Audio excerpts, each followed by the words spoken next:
is a weird. This is a weird thing. Yeah. Call me old school, but I like playing this. I know this is about to crash.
Check, check.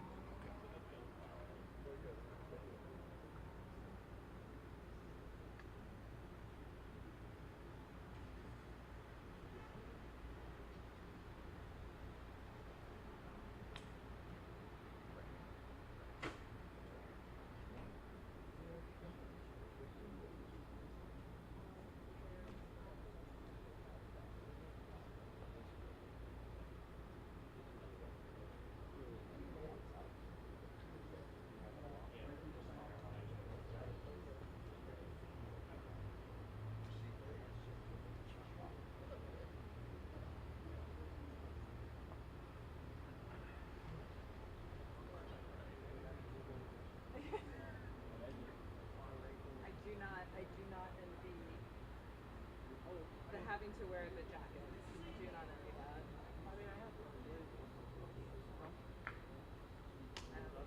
That's true.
we'll have you hang out right there.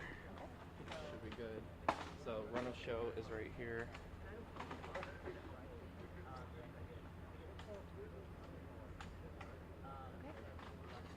Yeah, thank you.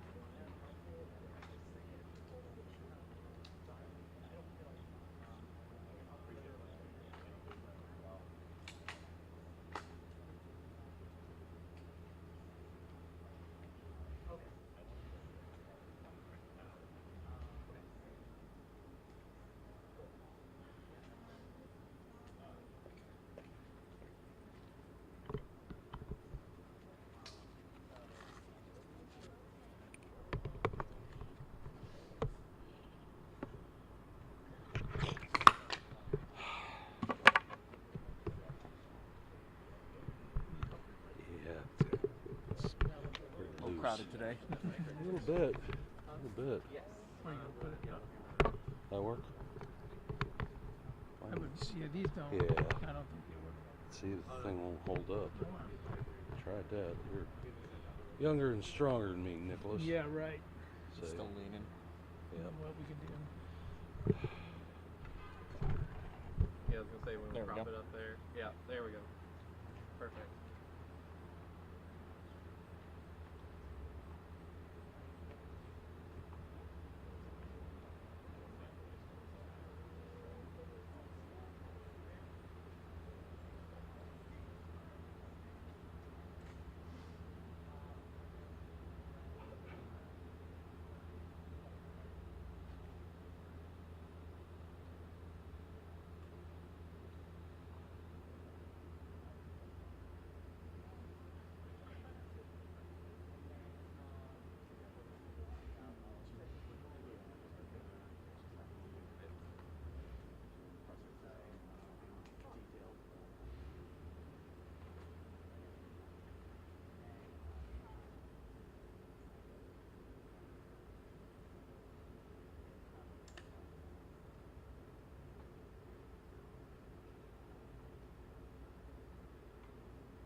Yes, you got it closed strong, sir.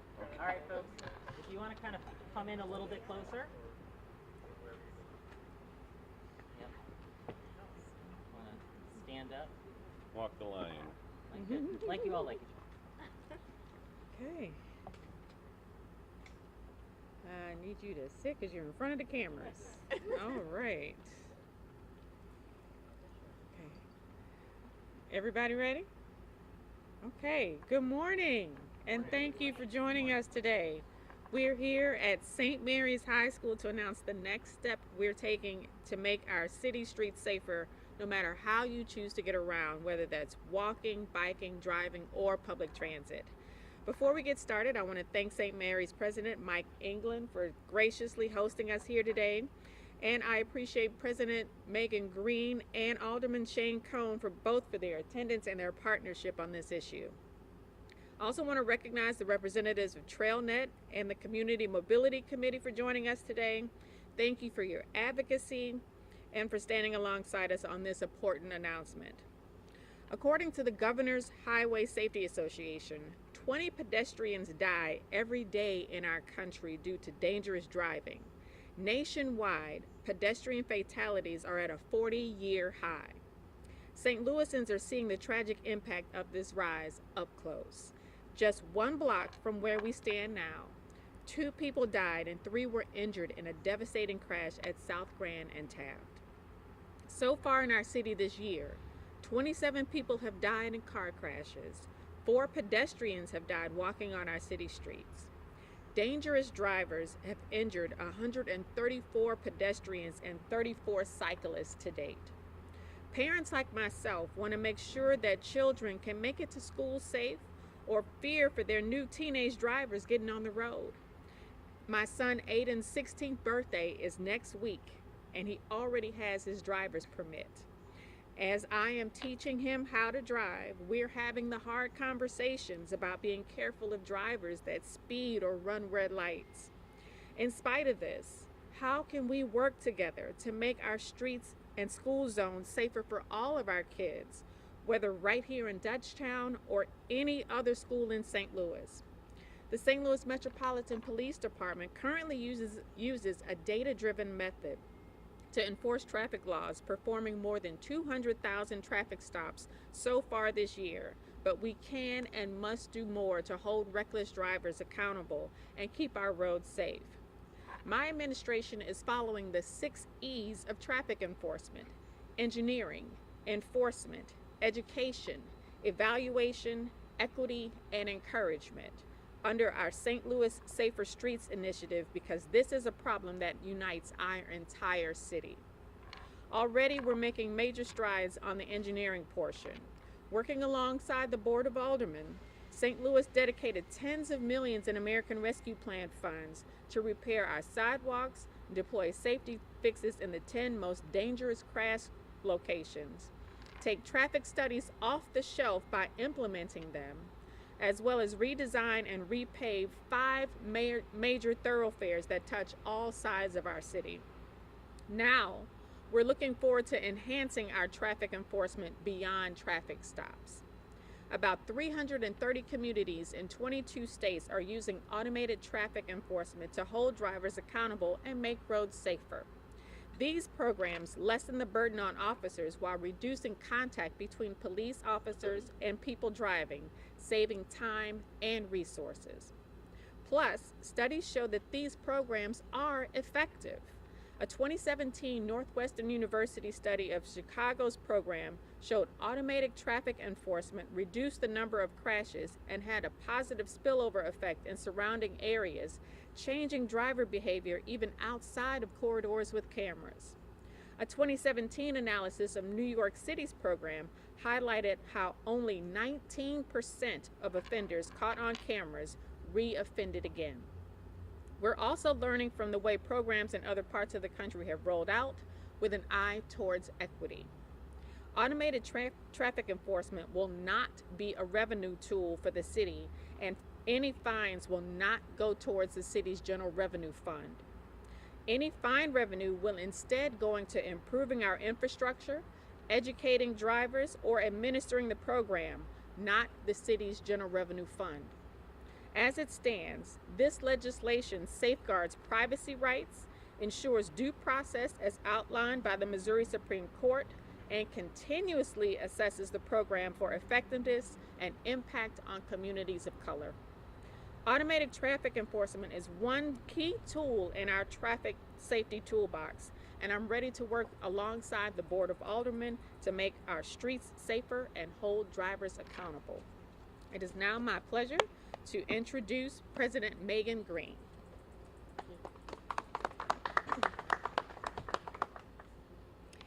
Running red lights and speeding, as we know, are incredibly common throughout the city and are a cause of a horrifying number of car accidents, injuries, and fatalities.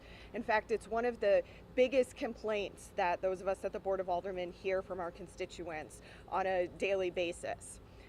Data suggests that 1 in 4 traffic fatalities happen when at least one of the parties involved was speeding. And we know that with more thoughtful infrastructure and better traffic enforcement, these types of tragedies are preventable. As of last year, 338 communities in 22 states, according to the CDC, use automated red light enforcement. And we used to be one of them. The city used to have automated traffic control system from 2007 until 2013. And during that time, the number of red light violations dropped by 63%. This bill will allow the city to add automated camera enforcement to reduce red light running and speeding. It's safer to enforce laws this way. Automated camera enforcement is used in addition to traditional enforcement methods in locations where traffic stops are impractical or unsafe. And according to the Governor's Highway Safety Association, with equitably implemented and transparent automated enforcement. Automated enforcement can advance racial equity in traffic enforcement. This bill includes several sections that prevent vendors from using these cameras for surveillance purposes. They are being in place in a way that will protect the privacy rights of folks within our communities. And the idea behind this bill is not to gain revenue. All of the money collected from red light and speeding tickets will be used to fund this program, to fund driver's education classes, or will be distributed into a new fund called the Neighborhood Traffic Safety Improvement Fund to help with further infrastructure improvements. The Neighborhood Traffic Safety Improvement Fund will disperse funds to be used only for preventative traffic safety projects on non-arterial residential roads, such as crosswalk striping, illuminated stop signs, speed limits, signage, and so on and so forth. These are things that have typically gotten the short stick in terms of funding, since it is done through our ward capital system right now. The idea is to use this funding for projects that will prevent traffic violations in the future and therefore reduce traffic accidents. Earlier this year, the Board of Aldermen, with the partnership of the mayor, allocated $74 million in ARPA dollars via Board Bill 120 to street safety, including traffic calming, roadway safety improvements across major corridors and at major crash sites. We heard from the public then that infrastructure improvements alone were not enough and that we needed stronger enforcement and education. Today, I am proud to say that we are delivering. We know these bills are only the first step, and to reach zero traffic fatalities, we will need to commit as a city to a comprehensive shift in how we approach streets, infrastructure, traffic control, and education. So I'm really excited for this bill to be filed tomorrow, introduced on Friday. And I also want to thank Alderman Shane Cohn, who I will turn this over to in a minute, who has been a tireless advocate and working on this bill for many, many months so that we could get it across the finish line in a way that will reduce traffic fatalities and ensure that any revenue generated is going to also create reduced traffic accidents across this city. Thank you, President Green, and thank you, Mayor Jones, for your remarks this morning, and thank you for being here at St. Mary's High School in the heart of the Dutchtown neighborhood in South St. Louis. As the mayor mentioned, several months ago, just a block north of here, we had an accident that had 2 fatalities and injured 3. And one accident is too many. I live just across the street. I had the good fortune of being able to walk here to the press conference this morning, and the day that accident occurred, I heard the accident. I was at the scene of the accident, talking with neighbors and talking with business owners and trying to understand what had happened. They literally witnessed a large SUV going over 70 miles per hour down Grand and using the middle turn lane to bypass other vehicles, clipping them on the way down and flipping several times and rolling almost 500 feet into other cars and onto the sidewalk. Luckily, there were no pedestrians on the sidewalk at that point in time. The injured and deceased were from the vehicle itself causing the infraction.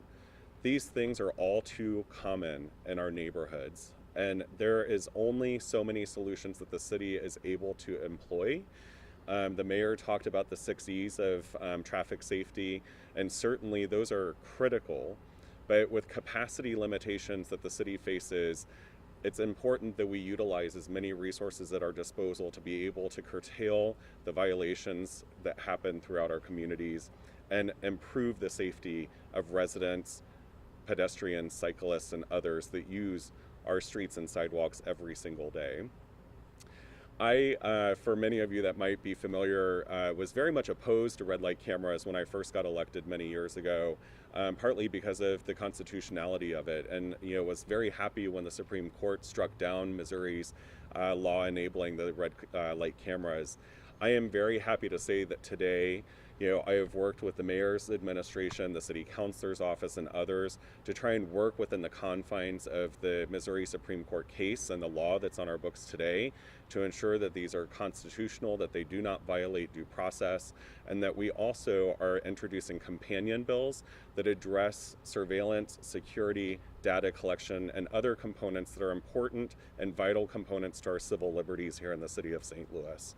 I am happy that we also have companion bills that are adopting a neighborhood safety, traffic safety improvement fund that will fund programs, as the president mentioned, devoted towards driver's education, devoted towards improvement of infrastructure in our neighborhood streets that often see these types of incidents occur with very little physical infrastructure improvements to address the concerns of residents. So as the mayor and the president both mentioned, these funds will not go to our general revenue fund. These funds will go directly to benefit the neighbors, residents, citizens of the city, our neighborhoods, and improving traffic safety within our communities. And so I thank you all for being here today. And without further ado, I'd like to turn it over to President Michael England, president of St. Mary's High School. Thank you. Thank you. Again, as Alderman Cohn said, my name is Mike England, but I'm the president not of St. Mary's High School. I'm the president of the new St. Mary's Southside Catholic High School. Because as I think, you can clap for that, I'll take that. Because I think, as people know, the Archdiocese wanted to close our school last year. And we told them no. We told them no for two reasons. One, we are too important to the young men that we serve. And two, we are too important to this neighborhood. We are a highly accredited school. 100% of our young men graduate. 85% of our young men move on to college or trade school. But as far as the community goes, we truly understand that we have a role to play to provide support. We provide support through being the home of the St. Joseph Housing Initiative, whose offices are here at St. Mary's Southside Catholic High School. We purchase homes around St. Mary's. Normally they're vacant. We renovate them to the highest standard, new roof, new HVAC, new appliances. And we sell those homes to low and moderate income families that have never been able to be a homeowner before, allowing them to build up their own personal wealth and equity through being a homeowner. We also are the first and only high school in the state of Missouri to have a partnership with the Missouri trade unions. Through the Missouri Works Initiative, this year we are offering for the first time a pre-apprenticeship program in the trades. We have 13 juniors and seniors in the program. Upon graduation from St. Mary's, these young men, should they so choose, will have the opportunity to pick one of 15 trades that they are being exposed to in this program and immediately move into an apprenticeship, in most cases a paid apprenticeship. 1 year, 1.5 years in that program, they will come out with a fantastic job with great pay and great benefits and no student debt. And we look forward to hopefully expanding this program to serve the entire community. Because here in Dutchtown, the highest number of young people under the age of 18 reside. And we are one of the most densely populated areas in the city of St. Louis. And so today I thank Mayor Jones, I thank President Green, I thank Alderman Shane Cohn, my friend, for providing added support to our community. A community full of wonderful people that only want good things for their families. We are happy to be here today to be a part of safety being provided for our residents of Dutchtown, who we care about deeply. Thank you. All right, thanks everyone. We have time for about 3 questions, and then Mayor Jones got it headed and meet the government students. Wanted to ask you Mayor, about the constitutionality was challenged on these cameras, as Alderman Cohen mentioned. So how are these cameras going to address that? Are these cameras going to be taking pictures of drivers' faces to address and hold those drivers accountable? Because as you know, in St. Louis, we have a lot of stolen cars, missing tags, expired tags. So those might not be the owners of those cars creating those infractions. So how is this system going to adhere to the laws? As I am aware, the City Council worked with my office and the Board of Aldermen to draft this legislation to address the constitutionality provisions that struck down the previous law. So we'll just have to see what the implementation looks like, and then you'll also be able to read it when a copy of the bill is filed today. Austin? You've talked about how you guys are addressing equity through the assessments, and I've seen the draft bill, some of the provisions on how they'll be located. But in other cities, we have seen fines disproportionately hit non-white drivers. And while the money will be spent to do good things, the fines have to be paid first. How can you be sure that's not going to hit people in an inequitable way? Well, we can't initially, but we have to start somewhere. And right now we have a lot of people speeding and injuring people on our streets and doing reckless driving. So we have to use this as one tool in our whole tool belt of addressing our traffic violations within our current law. Mayor Jones, any update on your planned gun legislation? So the bills, I believe, are being filed this week, and we'll see. Yes, Kelly. One more. Clarify that you believe this will hold up in court. You've worked with attorneys to make sure that it's done. Yes, we've worked with the city attorney to address some of the issues that were in the previous bill that was struck down. I'm sorry. Were there any other methods that you guys tried other than, the red light cameras to kind of reduce this problem? Were there any other options that you explored? What were they? So our police department, as you know, has limited resources. They have used data to increase traffic enforcement and traffic stops around the city. And so far this year have done over 200,000 stops. And last one, I'm sorry. How many cameras are we talking about? And for the neighborhood fund, how much money do you project would go into that in year one? Yeah, those are questions we don't yet know the answers to, because we still have to identify a vendor and go through a whole study to realize where the cameras should be placed. This is just the introduction of the legislation to allow red light cameras or automatic traffic enforcement cameras back to the city.